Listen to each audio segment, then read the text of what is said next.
دا غینه دا د افغانستان حالات دی ګوره د جیټ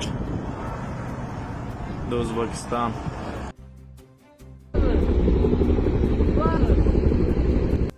ازبکستاني الوتکې هم د افغانستان حریم ته ننوتلې او ګزمه یې کړې.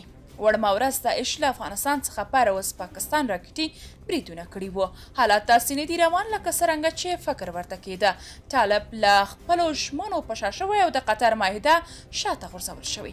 د پاکستان لخوا د ترهګرو ویره د ازبکستان غوندې هیواد باندې راکټي بریدونه بیا بیرته د پاکستان لخوا د کونړ او خوست بمبارۍ هلته د اسلام آباد په زړه کې د ټي ټي پي د فعالیت شدت او د ازبکستان لخوا د لسګونو الوتکو تیری دا ډېر څه له ځان سره لري.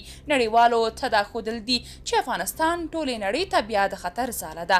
امریکا خو ووتله کله چې د یوکراین موضوع راپورته شوله. روسیې د نړۍ سیاسي او نړیوال توازن بې معنا کړله. افغانستان د بیرته نیولو اهمیت پیدا کړی او یوازې پلمې ورته ګوري. ازبکستان، پاکستان، تاجکستان، ترک او ایران هر یو ځان ته دا حق ورکولی شي چې د افغانستان حدود کراس کړي او دننه بمباري وکړي. که دا راکټي برید پر ازبکستان کېدای شي نو تاجکستان هم د روسیې استعمار خاوره ده. امریکې افغانستان غوندې پر روسیې د خیز بایللی تخت بیا ترلاسه کول غواړي.